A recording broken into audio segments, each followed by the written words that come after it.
अस्सलाम वालेकुम। मेरा नाम शेख इमरान इकबाल है। मैं पिछले 15 साल से अकाउंटेंसी की फील्ड के अंदर पढ़ा रहा हूँ। आज हम बात करेंगे FA1 की रिवीजन स्ट्रेटजीज के बारे में, FA1 की रिवीजन टिप्स के बारे में।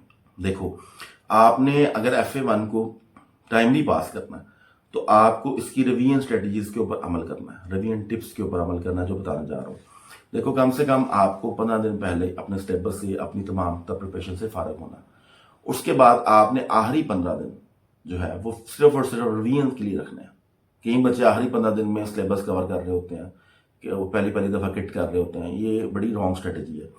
आखिरी 15 दिन आपने हर हाल के अंदर FA1 के लिए डेडिकेटेड कर देना है कि इसमें मैंने सिर्फ और सिर्फ रिवीजन करना। और उस रिवीजन में आपने करना क्या क्या है, आप अपने रिवीजन के अंदर इस तरह से करेंगे, divide your syllabus into your 4 parts. For example, अगर आपके 14 चैप्टर्स हैं, 14 चैप्टर्स हैं, 15 चैप्टर्स हैं, 12 चैप्टर्स हैं, तो उसको 4 पार्ट्स में डिवाइड कर लें और 4 पार्ट्स, 5 पार्ट्स का आपका समझो फेजेस बन जाएंगे। अब उसको देखेंगे फेज 1 के अंदर फॉर एग्जांपल आपने 4 चैप्टर्स रख लिए, 5 चैप्टर्स रख लिए। उसको आपने कितने दिनों में रिवाइज करना है? 3 दिन में रिवाइज करना है, पहले से लिखना है मैंने इसको 3 डेज में रिवाइज करना है, मैंने इसको 3 डेज में कंप्लीट करना। 4 डेज में करना तो 4 डेज का लिखें, लेकिन जो लिखेंगे उसके मुताबिक फिर आपने उसको कंप्लीट भी करना। ऐसे नहीं जबानी कलामी नहीं चलना। तो सबसे पहले रिवीजन के लिए आपको सिलेबस को 4 पार्ट्स में क्या करना है, डिवाइड करना। डिवाइड करने के बाद उसको फेज 1 का नाम दे दें हर पार्ट को, फेज 2 का, फेज 3, फेज 4। फेज 1 के अंदर अगर आपके 4 चैप्टर्स है तो 4 चैप्टर्स कितने दिन में करेंगे, इसको लिखें। ठीक है ना, पहले से ही प्लान बना लें। तो रिवीजन स्ट्रेटजीज हमेशा आपकी प्लानिंग के मुताबिक ही चलती हैं, अदरवाइज तो फिर आप क्वालिफाई नहीं कर पाओगे ना। तो ये एक सबसे एक बेहतरीन टिप है, बेहतरीन स्ट्रेटजी जो मैंने आपको बताई है। नेक्स्ट ये है कि जिसमें काउंट करें तमाम किट क्वेश्चंस। आपने कोई भी किट किया, फॉर एग्जांपल आपने BP की किट की है, आपने स्टडी हब की क्वेश्चंस किए हैं, आपने कैप्लान के किए हैं, उन सबको गिनना है। फॉर एग्जाम्पल तीनों से बन गए 500 क्वेश्चन बन गए या 600 क्वेश्चन बन गए। अब इसको आप करने के बाद इसको डिवाइड करें, इसको भी 4 पार्ट्स में। ठीक है ना, फॉर एग्जाम्पल 150 का आपके 4 पार्ट्स बन गए। अब ये 150 जो किट के क्वेश्चन हैं, 150 MCQs हैं, ये कितने दिन में करेंगे?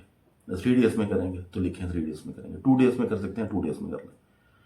तो इस तरह से आप अपनी तमाम चीज़ों को देखें और इस तरह से आपको बहुत फ़ायदा होगा कि आप देखेंगे जी मैं पहले 150 क्वेश्चन इतने दिन में कर सकता हूँ, नेक्स्ट 150 क्वेश्चन इतने दिन में कर सकता हूँ, नेक्स्ट 150 इतने दिन में। तो उसको ऊपर फिर आपने स्ट्रिक्टली अमल करना। ये बात याद रखना, ह्यूमन साइकोलॉजी है कि आप अपने आप को जिस तरह से गाइडलाइन देते हैं ना, आपका माइंड वैसे ही वर्कआउट करता है। हमने अपने आप को नमाज के लिए गाइडलाइन नहीं दिया हुआ तो हमारी फजर में आंख नहीं खुलती, लेकिन हमने अपने आप को गाइडलाइन दिया हुआ है कि सुबह मैंने 9 बजे कॉलेज जाना है तो 8 बजे आंख खुल जाती है।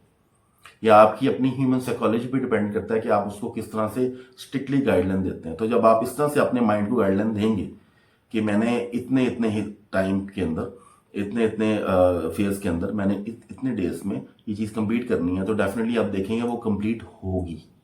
ऐसा नहीं होगा कंप्लीट नहीं होगी, आप देखिएगा वो होगी कंप्लीट जब आप उसको प्रॉपर प्लान कर लेंगे।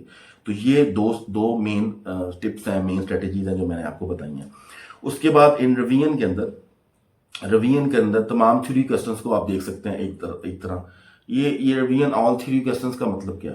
मतलब ये है कि आप देखें कि आपकी किट के अंदर कितने क्वेश्चंस हैं, आप पहले सारे थ्योरी वाले कर लें, स्टडी हब में सिर्फ थ्योरी वाले क्वेश्चंस कर लें, और फिर आखिर के अंदर आप सारे कर लें न्यूमेरिकल। इससे ज़्यादा फायदा होता है। मैंने ये देखा कि जो बच्चे सारे थ्योरी क्वेश्चन एक दफ़ा कर लेते हैं और सारे न्यूमेरिकल क्वेश्चंस एक दफ़ा कर लेते हैं, वो ज़्यादा पैशनेट हो जाते हैं, क्योंकि थ्योरी करके आपको एक तो एक्सपीरियंस हो जाता है और दूसरा आपको बहुत फ़ायदा होता है कि ये चीज़ें आपको पल्ले पड़ना शुरू हो जाती हैं।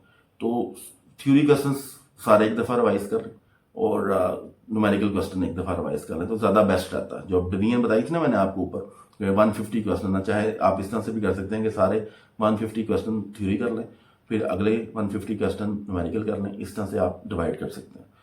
उसके बाद नेक्स्ट स्ट्रेटजी है रिवीजन की टर्म्स एंड समी notes for strengthen the theory portion. Theory portion को मजीद करने के लिए आप की टर्म नोट्स ले सकते हैं, समी नोट्स ले सकते हैं, हमारी वेबसाइट पे भी हैं, आप अपने भी बना सकते हैं, कई टीचर्स ने भी बनाए होते हैं। तो वो प्योर थ्योरी के होते हैं। थ्योरी में मैं बार बार फोकस क्यों कर रहा हूँ? इसलिए फोकस कर रहा हूँ क्योंकि मोस्टली पेपर आता ही थ्योरी है, मोस्टली पेपर आता ही थ्योरी है। जब आप एक आधा पेपर दे देंगे तो आपको ये मेरी बात सच्ची लगनी शुरू हो जाएगी, ये सर सही कह रहे थे। तो रिवीजन ऑल फार्मूला, फिर रिवीजन ऑल फार्मूलाज करें और फार्मूला नोट्स को लें, for strengthen the numerical portion. Numerical portion को स्ट्रॉन्ग करने के लिए, न्यूमेरिकल पोर्शन को बहुत बेहतर करने के लिए आप तमाम तर फार्मूलाज नोट्स को चैप्टर वाइज जो अवेलेबल हमारी वेबसाइट पढ़ेंगे या आप अपने तैयार कर सकते हैं। कहीं टीचर अपने तैयार करके देते हैं, कहीं बच्चे खुद तैयार कर लेते हैं, सारे फार्मूला खुद इकट्ठे कर लेते हैं, तो वो भी ठीक है। तो न्यूमेरिकल अगर आपने पोर्शन को स्ट्रॉन्ग करना तो सबसे बेहतरीन उसकी टिप ये है कि आप हर हाल के अंदर न्यूमेरिकल पोर्शन को सेटल डाउन करने के लिए आप जो है वो फार्मूलाज नोट्स को देखें। इसके अलावा आगे है नेक्स्ट स्ट्रेटजी ये है कि in last revision study hub practice question and specimen exam only. आखिर में 1-2 दिन रह गए हैं, 3 दिन रह गए हैं, तो सिर्फ और सिर्फ स्टडी हब के क्वेश्चंस करें और स्पेसिमेन एग्जाम जो दिए हुए हैं हर किट के एंड के ऊपर वो कर लें, तो वो आपके लिए काफ़ी है। या आखिरी 2-3 दिन की बात मैं कर रहा हूँ। उसके बाद to more conceptual grip on weak area, ये हम पहले भी बात कर चुके हैं कि अगर आपकी वीक एरियाज वीक हैं तो उसको ऑनेस्टली लिखो कि मेरे ये एरियाज वीक हैं। कई बच्चे अपने आप से भी झूठ बोलते हैं कि नहीं मेरे सब अच्छे हैं, मेरे सारे एरियाज ठीक है, मेरा सब अच्छा है। सब अच्छा नहीं होता, सब अच्छा जो कहते हैं ना उसका कुछ अच्छा नहीं होता। तो अपने आप से ऑनेस्ट अपने वीक एरियाज पे काम करें। उसके बाद don't waste a time in revision और discuss with other friends and take the stress. दूसरों से डिस्कस करना ही करो कि मेरी इतनी तैयारी है, तुम्हारी कितनी है। एक तो ये होगा कि आप अपना एक तो सीक्रेटली कर देते हैं, दूसरा अगर वो ज्यादा तैयारी करके बैठा हुआ है तो आप उसकी स्ट्रेस लेते हैं, फिर आप उसकी भी स्ट्रेस लेंगे कि उसने इतने कर लें। आप अपना पैशन देखो, आप अपनी कैपेसिटी देखो, उसके मुताबिक अपने प्लान के मुताबिक अमल करो, ये ज्यादा बेस्ट है। बजाय इसके कि आप कंपैरेटिव स्टडी करें, वो कितना कर रहा है तो मैं कितना कर रहा हूं, फिर आपको बहुत टाइम इसमें वेस्ट हो जाएगा। तो ये कुछ पॉइंट्स थे जो मैंने यहाँ बताए हैं। नेक्स्ट पॉइंट ये है कि every student have own capacity.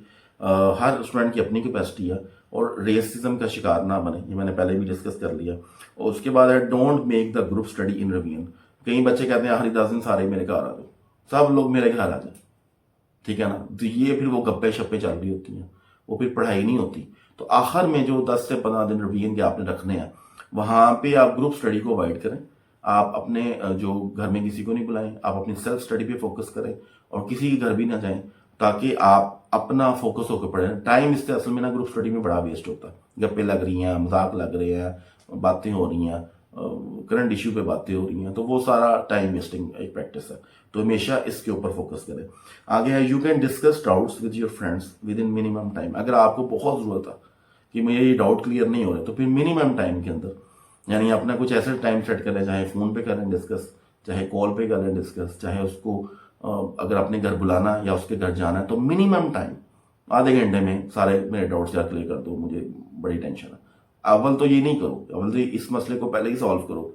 लेकिन अगर फिर भी बहुत ज्यादा अरशद जरूरत है तो फिर मिनिमम टाइम कंज्यूम करके आप किसी भी अपने स्टूडेंट से, किसी भी टीचर से डिस्कस कर सकते हैं, ठीक है। अब ये नहीं है पूरी रात आप उनके घर रह रहे हैं और डाउट्स नहीं क्लियर हो रहे, नहीं, उसको कोई यार ये मेरा क्लियर कर दो, मुझे बस आधा घंटे में कर दो, ठीक है। तो मिनिमम टाइम के अंदर करें। नेक्स्ट स्ट्रेटेजी ये है कि जिसमें कंज्यूम डबल टाइम और at least increase the time as per regular studies.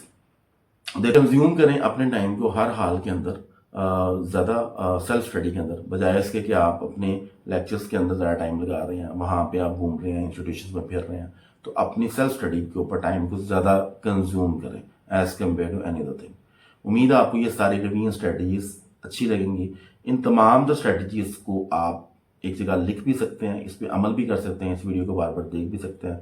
ये वीडियो दूसरों तक जरूर शेयर कीजिएगा। अस्सलाम वालेकुम।